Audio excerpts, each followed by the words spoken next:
The sound of pages turning means it's time for another episode from the Meredith Library Podcast Studio, bringing you the library's latest news, information, and fun.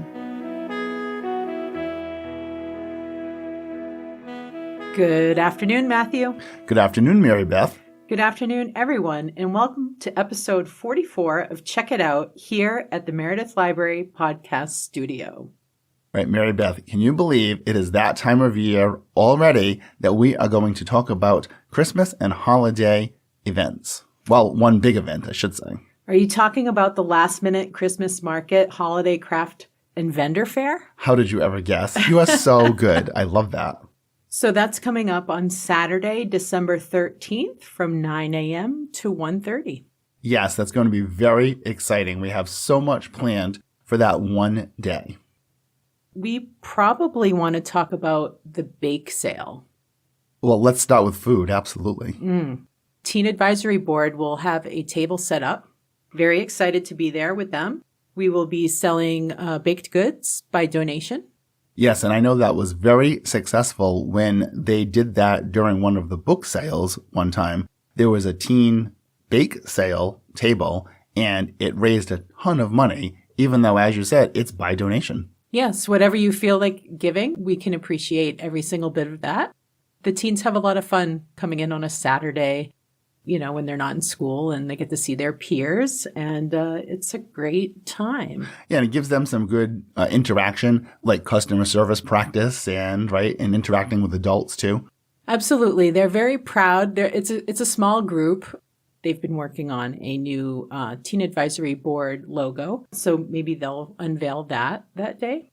Maybe we should tell people what a Teen Advisory Board is. My teen program after school, we've organized a small group of the kids to talk about future programming and, all the little things that they would like to incorporate into their after-school experience. So Here at the library. Here at the library, yep.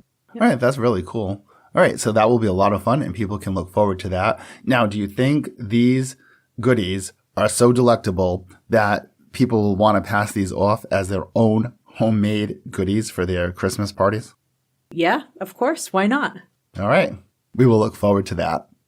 And another exciting event that we have planned for the day is Christmas caroling by the fire.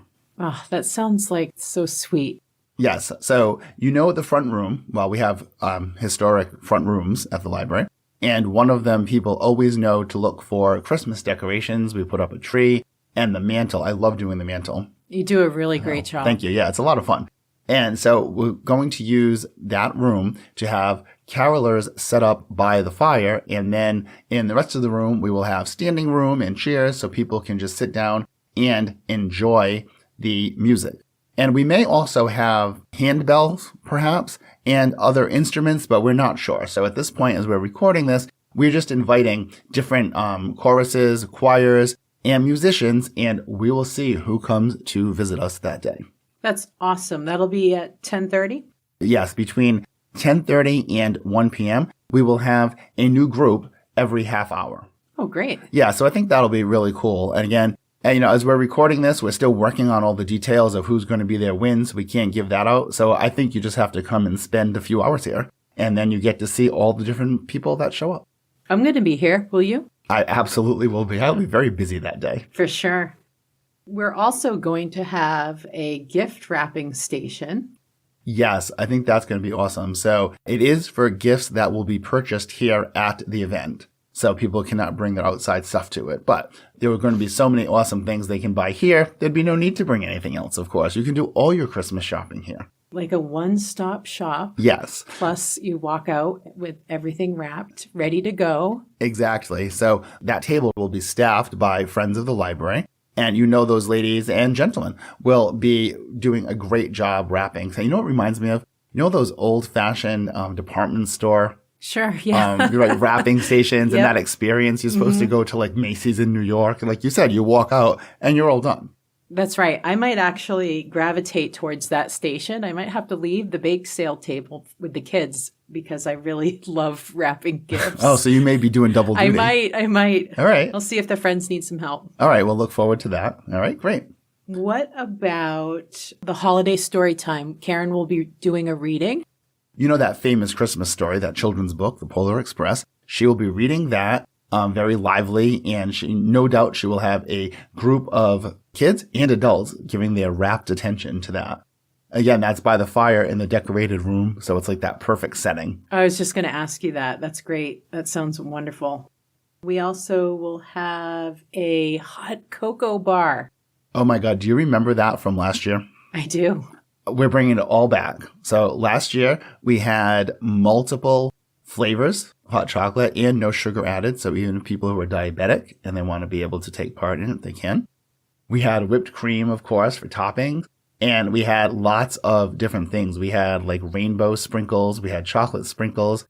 We had crushed candy canes. That was fun trying to crush those. Yeah. I was just going to say that. Do you remember that? Yeah. That was good. Let's see what else. And we have that giant urn, so we have that giant urn that we fill up, and then the water comes out of that. And so then you're making your own. So each person is taking their cup, and I will have to give up one of my secrets here. Are you ready? I'm ready. I'm holding on. Okay. So this is what you have to do. You have to use 2 packages of cocoa in the 1 cup. Okay. And you make it like double chocolate. Fine, I will. All right. Yeah. Twist your arm, right? Then there are people who say, oh, well, I can't have that much sugar. Okay. Well, I have an answer for that. Then you only fill the cup halfway with water and use the 1 package, and you still get double chocolate. Okay. I'll give it a shot.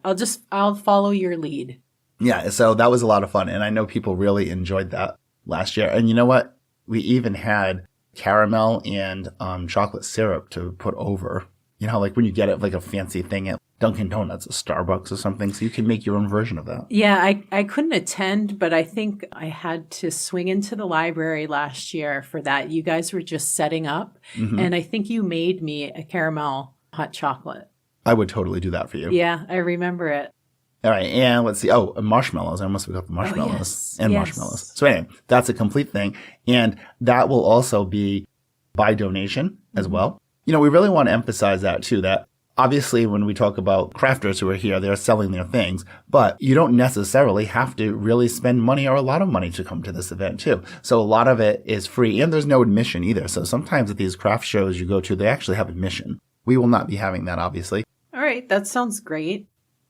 Oh, the holiday book sale. Yeah, so let's talk about that.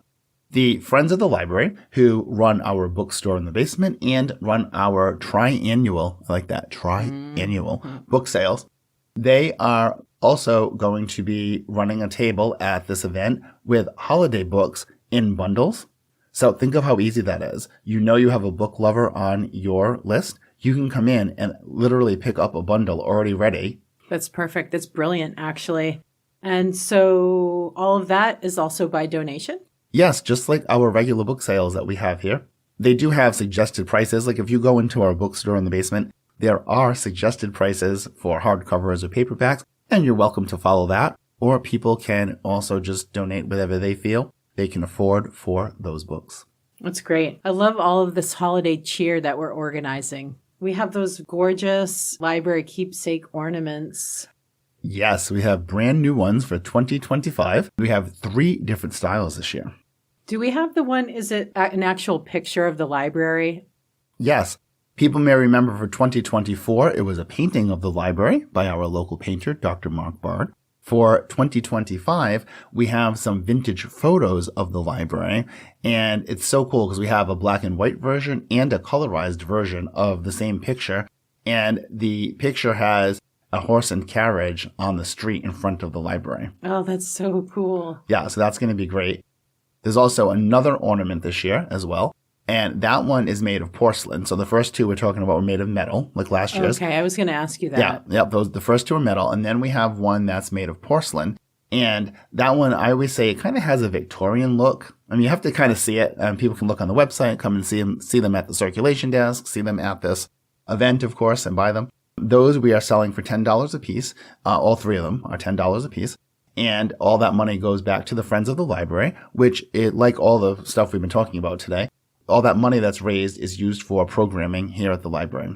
Pays for speakers to come, pays for the food we serve at the events, that kind of stuff. And supplies we use for various things, such as the holiday raffle, for example. Yeah, we love our friends, don't we?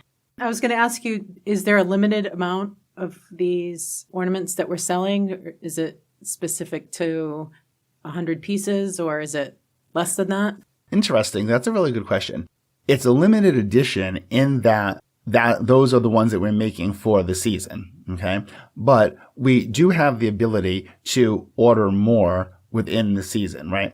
We have a certain amount that we've made ahead of time, to get ready. But if someone came along and they were like, I love these, I need to have a dozen because I'm going to give them to everyone on my list, we can accommodate that. They just need to let us know and talk to me, Matthew, and we can order more as well. So They are limited, kind of like the Hallmark ones in a way, right? How it's limited to each year. So that's what makes it the keepsake. And 2 of them, the metal ones, have the year on the back of them. So it actually says 2025. And the porcelain one actually is saying the year that the library was established, which was 1882, for those that don't know that. Wow. All right. So you know what's funny, MaryBeth? I'm just noticing we're so excited about talking about all this holiday stuff that's happening, but we didn't really focus on the name of this being the Last Minute Christmas Markets, Holiday Craft and Vendor Fair. So the reason we called it Last Minute was because so many of these holiday craft events happen so early in the season. We're recording this in mid-November, and already they've come and gone for weeks. That's right. I mean, I'm sort of last minute as well. And craft fairs, they have a variety of everything. I mean, they have ceramics, they have textiles or fiber arts, stuff like that, prints, you name it. Right. So there's going to be a whole mix of things here. And we've been talking to someone about bringing candles as an example. So all kinds of things. And it is a little bit early right now, so I actually don't have the final list of all the vendors. But you know what? People have been to these kind of events before, and you kind of know what to expect. And actually the joy of discovering it, what's there, and the individual crafters who bring their amazing things is kind of part of the fun. So I actually don't even want to give away different people that I've talked to necessarily and what they're planning on, because I think that's part of the experience of it. I think a lot of times too at a craft fair, if a crafter or a vendor has one specific item that their table's set up for, they always bring up like a backup item in case they sell out of their main product, then they'll have something else and you don't necessarily know what that's going to be. Yeah, so that's a lot of fun when you come to a craft table. Yeah, absolutely. All right, did we cover all the exciting things that are going to be there? I believe we have. I think so too. So we will look forward to seeing everyone. We said 9 a.m. on Saturday, December 13th. All right. Well, MaryBeth, always a pleasure speaking to you and sharing all this fun stuff with our audience. And I will look forward to talking to you for the next exciting episode of Check It Out. Goodbye, Matthew. Goodbye, MaryBeth. Goodbye, everyone. Podcast music titled Daytime TV Theme by Kevin MacLeod of Incompetech.com. Licensed under Creative Commons by Attribution 4.0. Podcast copyright 2025. Meredith Library Podcast Studio.